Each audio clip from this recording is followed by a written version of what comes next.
Assalomu alaykum YouTube tomoshabinlari. Bizning murojaatimiz O'zbekiston Respublikasi Prezidenti Shavkat Mirziyoyevga hamda O'zbekiston Respublikasi Bosh prokurori Nig'matilla Yo'ldoshovga. Nig'matilla Yo'ldoshev, sizga bizning murojaatimiz, sizni oldingizga men bu idorangizga 2 yildan beri kelamiz.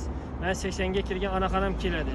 Nima uchun bizning akamiz bir guruh shaxs deb qamalib o'tiribdi, bir guruh shaxs deb. Bitta o'zi o'tiribdi. Uni yonidagi sheriklari qonuni jinoyat qilgan bo'lsa, 2 yildan beri nima uchun ushlanib o'tiribdi? Biz sizga murojaat qilishimizdan maqsad, biz 8 oy bo'ldi sizni qabulingizga kelib yozilib ketgandik. Men 8 oydan beri bizani hali ham bironta qabul qilmadingiz. 8 oydan beri bizga navbat yetmadimi? Endi qachon siz endi bir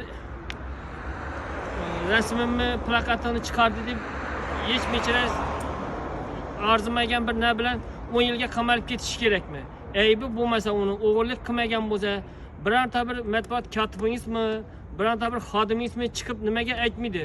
Televideniyada xalq oldida men shunday o'g'irlik qilgan bu, men shunday jinoyat qilgan deb nimaga aytmaydi? Biz 2 yildan beri kelib ezilib ketdik. Aybi bo'lsa, aybini ayting. Aybi bo'lmasa, aybi yo'q deng buni. Sudlarga borsak, sudyalar prokuratura bizga bosim beryapti deydi. Bosim beryapti deydi. O sudyalardan ham, sizdan ham charchadik biz. Sizdan iltimos. Buni bir qonuniy ko'rib berishingizni so'raymiz. Bu 80 ga kirgan onaxon kelib ketavermaydi. Biror marta qabul qiling. Onaxon nimaga keldingiz? Dardingiz bormi? Ya ishingiz bormi?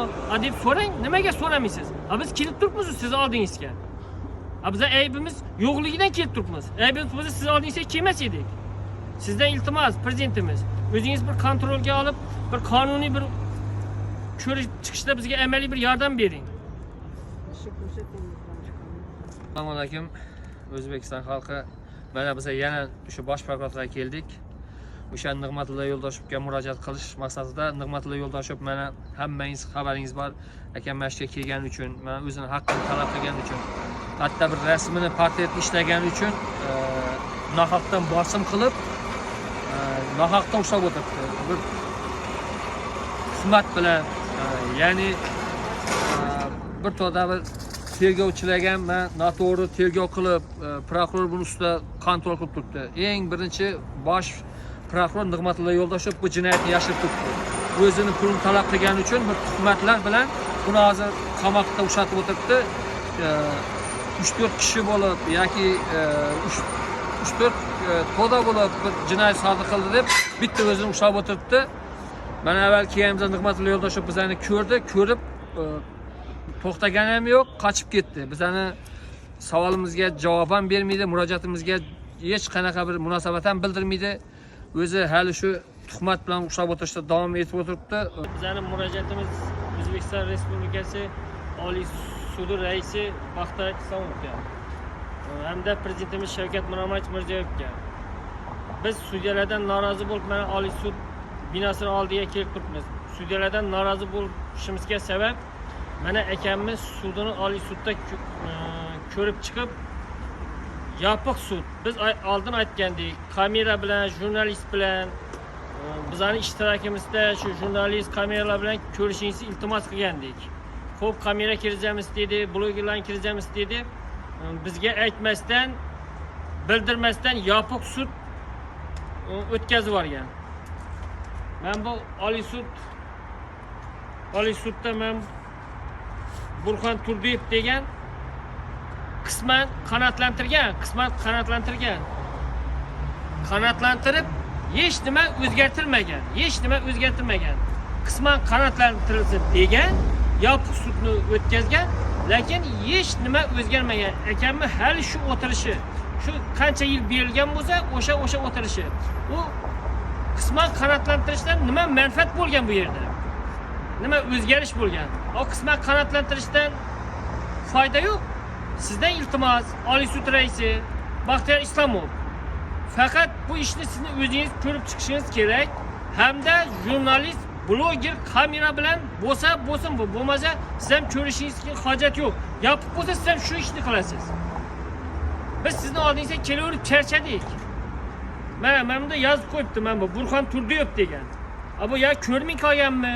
Ya ochkisi qolib ketganmi buni? Ha qisman qanoatlantirdim deyapti. Ha qanoatlantirsang nima o'zgardi? Nima o'zgardi? Ha 229-moddani olibsan. Nima yilini kamaytirdingmi? Yo boshqa ish qildingmi? Nima qildi? Ha bu qisman qanoatlantiribsan bo'lgani. Ha oldingi Yashnobod sudini ko'chirib qo'ygan. O'shaniga ko'chirib 229 ni olgan. Qisman qanoatlantirdim deyapti. Sizdan iltimos, buni bir adolatli ko'rishingizni so'rayman. Men prezidentimiz, men bu sudyalarni, siz qo'l ostidagi xodimlarni nimasi bu? Kamchiligi. O'z ishiga sodiq qatnashmagan bu. Bir tomonlama ko'rib chiqqan bu.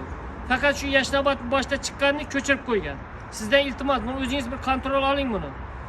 Hamda sizga Islomov, sizga bu Oliy sud raisi.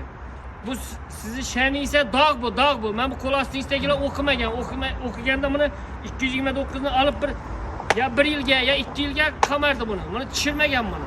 Buni ko'ring, men o'zi chiqarib qo'ydim buni, men chiqarmaganman. Oliy sud raisi Baxtiyor Islomov. Bizlar bir necha martaba kelamiz, siz oldingizga qabulingizga ham kiritmaydi. To'g'ri bo'lmagan savol javob berasizlar. Savolga javob qat'an bir qiziqarli bir antiqa. Siz bilmayman, Nig'mat Yo'ldoshev bilan til biriktirib o'tiribsizlar. Nohaqdan ushlab o'tiribsizlar. Sudlar ham xolisona ko'rilmayapti. Hech qanaqa bir isbotini ham topgani yo'q. Insonga aslan nohaqdan tuhmat bilan qo'yib o'tiribsizlar. Bosh prokuror Nig'mat Yo'ldoshev ikkalang til biriktirgansizlar, hech kim bizani hech nima qila olmaydi degan maqsadda nohaqdan ushlab o'tiribsizlar. Aslo bir ozgina bir ilming bo'lsa, bir Xudodan qo'rqinglar. Bu kasb sizlarniki bir umr berilmagan. Vaqti kelsa ertangi sizlardan zo'rlar qamalgan. Sizlar ham qamalib ketishing mumkin. Prezident xudo xolasa yaxshi ishlab turibdi, yaxshi oborib turibdi. Prokurorlarni ham nohaq ishlagan sudyalar ham qamab turibdi. Sizlarga ham bir tekshirish kelsa, sizlar ham ketasizlar. Qani sizlar bir prezidentga sodiq bo'lsangizlar, haqqoniy bir kamera bilan xalqni oldida ommaga ko'rsatib, xolisona o'tiringlar sudlarni. Nohaqdan shu bosim berib, jurnalist blogerlar ham qo'rqitib qo'yibsizlar. Kirish mumkin emas. Hech qanaqa bir adolatli o'tgani yo'q sudlar ham. Bunga sabab shu Nig'matli Yo'ldoshev ham hattoki shunga bosim beryapti. Sudlarni jurnalist blogerlarni kiritma, iloji bo'lsa chiqarma deb. Bu yerda hech qanaqa bir adolat ham yo'q, bir haqiqat ham yo'q. Faqat televizorda bor haqiqat, adolat. Men bu yerga kelasan, hech qanaqa kiritmaydi. Uchastko'ylarni chaqiradilarmi sudga kelsang? Faqat nima deydi? Bosim beradi nohaqdan. Prokuraturaga borsang, prokuraturada shunaqa.